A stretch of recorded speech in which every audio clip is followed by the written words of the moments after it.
Bem-vindos a mais um vídeo do canal MOPC Linguística. Antes de começar o vídeo, não se esqueça de verificar aqui o conteúdo do nosso canal, se inscrever, conhecer os vídeos já presentes aqui na nossa coleção.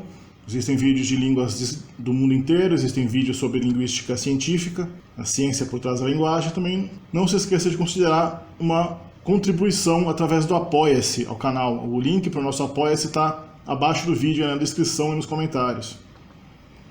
O vídeo de hoje vai tratar da suposta linguística do famoso filme A Chegada, Arrival. Esse filme de 2016, que tem como personagem principal uma linguista, representada por Amy Adams, essa atriz que está aí na frente do pôster, né? A história do filme é que chega na Terra uma série de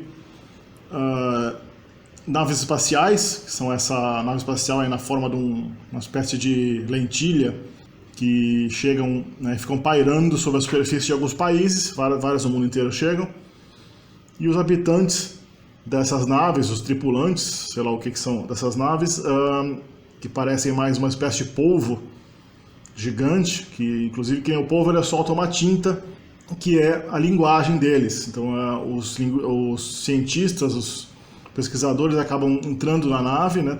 Eventualmente eles acabam tentando entrar em contato com os habitantes dessa nave, que são chamados de heptapods, e esses heptapods eles descobrem que eles conseguem emitir uma tinta pelo tentáculo deles, uma dessas pernas deles que eles têm. Eles soltam uma tinta preta na atmosfera mais densa da parte da nave onde eles estão, que fica no ar e forma um círculo que eventualmente é decifrado pela linguista representada pela atriz Amy Adams. O que acontece é que a gente vai descobrindo no decorrer do filme, né, vai ter um pouco de spoilers aqui se você não viu o filme ainda, que várias cenas que parecem flashbacks, né, durante o filme da própria Amy Adams, né, a própria atriz, a própria linguista, tem uma série de flashbacks onde aparece uma filha dela que supostamente teria morrido de câncer, e no decorrer do filme a gente vai vendo que na verdade várias cenas que vão aparecendo são, na verdade, visões do futuro, porque essa linguagem alienígena é uma linguagem que os alienígenas vieram para a Terra para ensinar para a gente, porque daqui a 3.000 anos eles vão precisar da nossa ajuda para resolver um problema que eles vão ter. E essa linguagem que eles têm é uma linguagem que nos permite ver através do tempo. Então, quando essa linguista aprende e decifra a linguagem deles, ela também passa a experimentar cenas do futuro, ela passa a ver o futuro dela. Na verdade, ela vai se casar com outro cientista que tá trabalhando com ela aí, esse outro cara que trabalha com ela aí no projeto, né, que vai acompanhar ela, ele vira o marido dela, e depois eles casam, tem uma filha, só que essa filha acaba morrendo, e mesmo sabendo que ela vai morrer, ela escolhe mesmo assim ter a filha. E também, uma das principais cenas aqui também, ela tem uma visão dela se encontrar com um general chinês, né, parece que a nave espacial que estava na China estava prestes a ser atacada pelo governo chinês, estava perdendo a paciência, e nessa visão do futuro, essa linguista ela vê o general chinês chegando para ela no futuro e falando que ele cancelou o ataque no último momento, porque no último momento ela ligou para ele, a linguista ligou para o general chinês, dizendo para ele cancelar e dizendo as palavras que a mulher do general tinha dito quando tinha morrido, que só ele sabia, inclusive em chinês. Então, e daí nesse momento o general chinês conta para ela em chinês quais são as palavras. Então, daí quando ela volta a experimentar o presente, se a visão acaba, ela sabe, consequentemente, que o governo chinês vai perder a paciência e que na hora ela vai ter que ligar para o general chinês, contar as palavras que só ele sabe, as palavras de morte lá no leito de morte da mulher, da esposa do general, ligar para ele, dizer as palavras de modo que ele acredite nela, que alguma coisa estava acontecendo. O general chinês cancelaria o ataque e a humanidade poderia viver em paz com esses heptapods, que com essa nova linguagem que a gente aprendeu a partir deles, a gente também teria a capacidade de aprender a ver o futuro, né? Bom, do ponto de vista linguístico é difícil você analisar um filme desse, porque realmente ele não tem tanto conteúdo linguístico, é uma coisa que é tão fora da nossa experiência, que realmente, obviamente que a gente, pelo que eu sei, né, é impossível ter uma linguagem que permite alguém ver o futuro, né? O mundo de ver o futuro pertence aos místicos aí, e provavelmente é totalmente falso, né? Ninguém vê futuro coisa nenhuma, e não seria uma linguagem baseada numa fumacinha no ar, né? Um círculo de fumaça no ar, que, pelo fato de ser circular, eles falam que a linguagem não tem começo nem fim, como as mensagens são circulares, não tem uma primeira palavra e uma segunda palavra, né? Cada círculo de fumaça seria como se fosse uma sentença, uma oração. Só que como é circular, não tem uma primeira palavra nem uma última palavra, as coisas não tem começo nem fim, talvez por essa circularidade isso é completamente absurdo, né? Mas é uma aplicação que o autor desse conto, né, o autor dessa história, deriva essa extrapolação absurda, né, de poder uma linguagem nos permitir ver o futuro, deriva da hipótese do relativismo linguístico, que inclusive tem um vídeo aqui no canal dedicado ao relativismo linguístico original de Sapir-Whorf, a hipótese de Sapir-Whorf, que dizia que dependendo da linguagem que a gente tem, ou seja, da linguagem da nossa sociedade, de onde a gente nasce, a linguagem que a gente aprende como linguagem materna, a gente vai ser capaz de experimentar o mundo de uma maneira diferente de quem tem uma outra linguagem diferente. Então existem alguns linguistas até que apontam para uma veracidade dessa hipótese, dizem que, por exemplo, línguas que não têm palavras para certas cores, supostamente, de acordo com algumas pesquisas, os falantes dessas línguas têm mais dificuldade de identificar essas cores, o que é bastante improvável, porque a gente sabe que animais que veem cores completamente bem, como várias aves, né, que tem uma visão de cores tão boa quanto a nossa, elas identificam perfeitamente. Se você coloca lá um ovo na cor azul e o outro na cor ciano, que é um pouco diferente, elas veem perfeitamente essas diferenças, e as aves não têm cor nenhuma, não tem palavra nenhuma para cores, né? Porque a gente vê as cores independentemente da palavra. E segundo essa hipótese Sapir-Whorf, também a noção de tempo em algumas línguas não seria linear. Então é verdade que o próprio Whorf, se não me engano, o Sapir, aliás, que estudou a língua Hopi nos Estados Unidos, e vários outros linguistas que estudaram as línguas, veem que a concepção de tempo de outras línguas não é linear como a nossa. A gente concebe o tempo como uma espécie de espaço, né? Uma espécie de linha, uma espécie de estrada ao longo do qual a gente viaja. O futuro está na nossa frente, o passado está atrás da gente. Então é por isso que quando a gente fala há 20 dias atrás, da mesma maneira como você está numa viagem, você está numa estrada, por exemplo, de carro, você fala há 20 quilômetros atrás tinha um posto.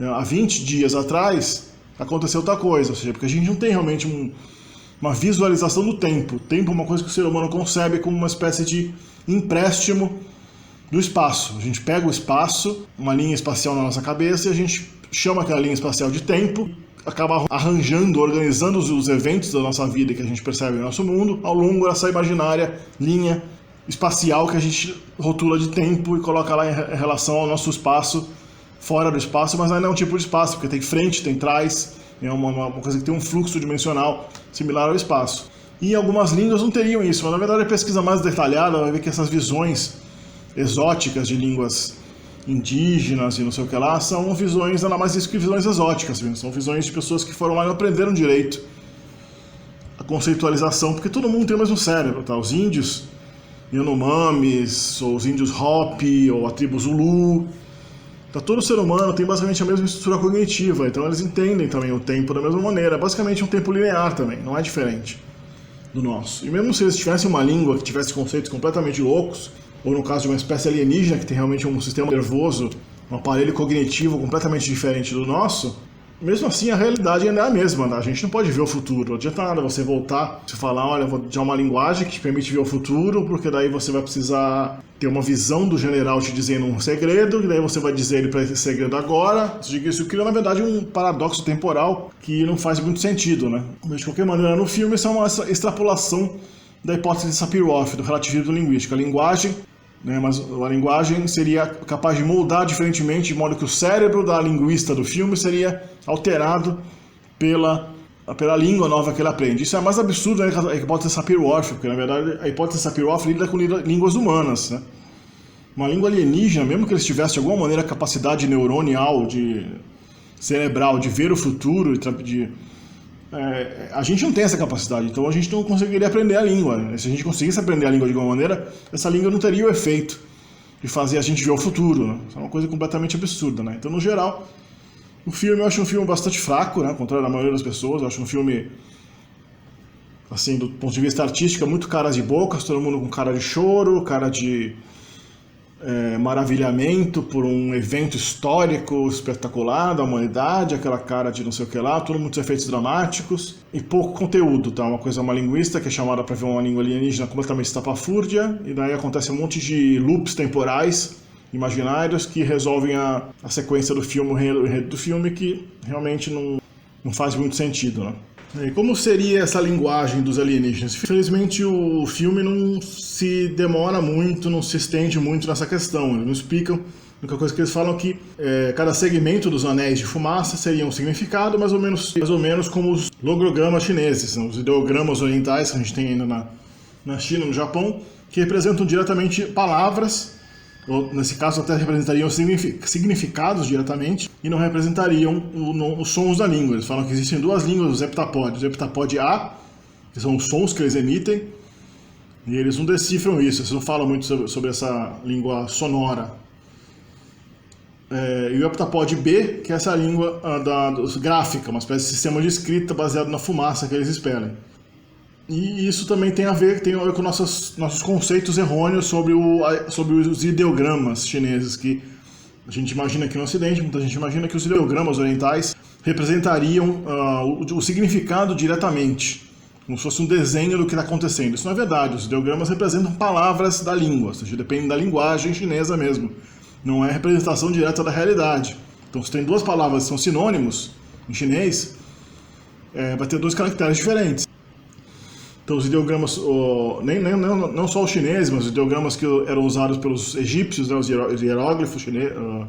hieróglifos egípcios, o sistema cuneiforme de logogramas da Mesopotâmia, o sistema logográfico também dos maias, que foi recentemente decifrado. Todos esses sistemas representavam tipicamente as palavras da língua e não ideias. E também não há nenhuma mística nisso. Tem gente que acha que vai estudar chinês, vai estudar os ideogramas chineses e vai aprender a pensar, a entrar nos mistérios da mente oriental, que é mais espiritual, que é mais exótica, e não é nada disso, tá? A escrita chinesa é uma escrita que representa uma língua chinesa, que é uma língua como qualquer outra, que tem pronome, conjunção, preposição, advérbio, sujeito, objeto, como qualquer outro. Aqui no canal tem vídeo de língua chinesa, tem vídeo sobre as escritas orientais também, que é um vídeo muito completo. Vocês podem ver claramente como funciona o sistema chinês de escrita nesses vídeos, né? Então, realmente, do ponto de vista da linguística, o filme é interessante só realmente por tocar nessa questão da relatividade, do relativismo linguístico, que é uma teoria em grande parte, a não ser por certos detalhes, rejeitada pela linguística. É verdade que a língua que a gente fala tem sim algum efeito sobre a nossa percepção da realidade, mas de maneira muito, muito tênue. Então, por exemplo, em alemão, a palavra para lua é masculina. O alemão tem gênero gramatical como o português. E a palavra para o sol é feminina. Então, quando as crianças alemãs que falam alemão desenham, por exemplo, num desenho infantil, né, e colocam uma cara no sol, uma cara na lua, como se fosse um ser vivo, né, que é muito comum na fantasia infantil, no mundo alemão, uma criança alemã tem a tendência a desenhar um rosto feminino no sol. E a lua é representada como um homem. No Brasil seria diferente, nas outras línguas latinas, tipicamente o sol é masculino e a lua é feminina. Então a criança que fala uma língua latina teria também a tendência a representar o gênero real da lua e do sol, que não tem gênero nenhum, são objetos animados, mas assim, no mundo da fantasia, quando se atribui um gênero, transforma aquilo em pessoa, né, personifica um objeto inanimado, essa personificação do objeto inanimado tende a seguir o gênero gramatical daquele idioma. E também a gente tem coisas como saudade, né? Muito comum aqui no Brasil a gente falar, em Portugal, Brasil, que saudade é exclusivo da língua portuguesa, o que não é verdade, tem outras línguas que têm o conceito de saudade também, mas ela seria exclusiva porque os portugueses viajavam muito pelo mundo, navegavam, tinham muita saudade da terra natal, portanto eles desenvolveram a palavra saudade, mais do que qualquer outro. O conceito de saudade, a emoção da saudade era muito mais sentido para os portugueses, então a gente tem uma palavra para isso. Não é muito verdadeiro também, né? Vou fazer um vídeo aqui sobre a palavra saudade um dia, mas no geral não. Tem outras palavras, tem outras línguas que tem um conceito de saudade. No próprio inglês tem um verbo que representa o conceito de saudade, né? Quase que identicamente, que é o verbo to miss, que é sentir saudade de alguma coisa. Então ele representa o sentir, embora numa outra classe gramatical, né? No verbo, não no substantivo. Mas tem outros exemplos que as pessoas acreditam, como que os esquimós teriam 200 palavras para neve. Bom, é verdade que eles têm Mas isso é normal. Tem uma palavra para neve que é geral, e tem palavras para tipo, variações da neve, porque eles vivem na neve, vão ter as palavras para vários tipos daquilo. Assim como a gente tem várias palavras para automóvel, que os esquimós provavelmente não tem nenhuma, né? Ou se tem uma só porque eles não estão muito ligados em quantos tipos de carro tem. Porque eles vivem num lugar que não tem carro nenhum, como os índios, né? Eles não têm palavra para sedã, hatchback, esportivo, conversível, né? Popular, luxo, ou muito menos as marcas. Então, claro, quando a gente vê uma sociedade que está saturada de uma determinada coisa, onde existem milhões de tipos de coisas daquilo, como raças de cachorro, por exemplo. Claro, a sociedade vai ter muitas palavras para aquilo, assim como a sociedade que não tem uma coisa vai ter no máximo uma palavra para aquilo que conhece como uma coisa estrangeira que não sabe muito. Mas isso não significa que os falantes daquele idioma estão condicionados pela riqueza vocabular, a riqueza lexical daquela língua, que alguém que vem de uma cultura, de uma tribo que nunca viu raças de cachorro diferente, que não vai perceber a existência das raças de cachorro, meramente porque não tem a palavra para aquilo. Não. Vai perceber normalmente, não vai ver um cachorro igual, não vai ver um poodle igual a um São Bernardo. Né? Meramente porque ela não tem a palavra. Então o relativismo linguístico, em sua essência, está falso. Né? Não precisa nem chegar no limite absurdo desse filme A Chegada, porque aí desafia até as lógicas, as leis da física e da lógica, né? Viajar no tempo. Mas o relativismo assim, normal, muita gente acredita, né? Está nas linguagens humanas, também em grande parte não é verdade. Tá? O mundo inteiro sente saudade, mesmo não tendo a palavra saudade no seu vocabulário. Eles vão ter uma outra palavra para aquilo, um verbo, alguma coisa, mas tem saudade. O conceito de saudade eles sentem exatamente e vão exprimir com uma palavra um pouco mais vaga, um pouco diferente, ou com verbo, ou com adjetivo, mas está lá para eles, tá? Não depende disso.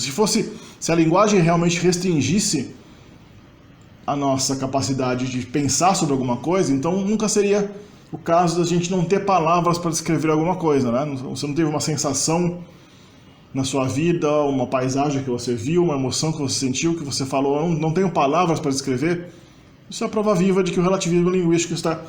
O determinismo linguístico, a ideia é que nossos pensamentos estão limitados pelo vocabulário específico que a gente tem para descrever emoções, e estados, e objetos e conceitos, está errado, né? Porque a gente tem milhões de situações porque a língua não dá conta da riqueza mental do ser humano, toda, né? Então tem milhares de situações, quase todo dia você vai ter alguma situação que você vai falar, eu tenho dificuldade de descrever exatamente qual foi aquele cheiro, aquele toque, aquele olhar, aquela sensação, aquela beleza que você viu, e não tem como descrever porque o vocabulário não chega ao nível daquela percepção, daquele estímulo sensorial que você teve.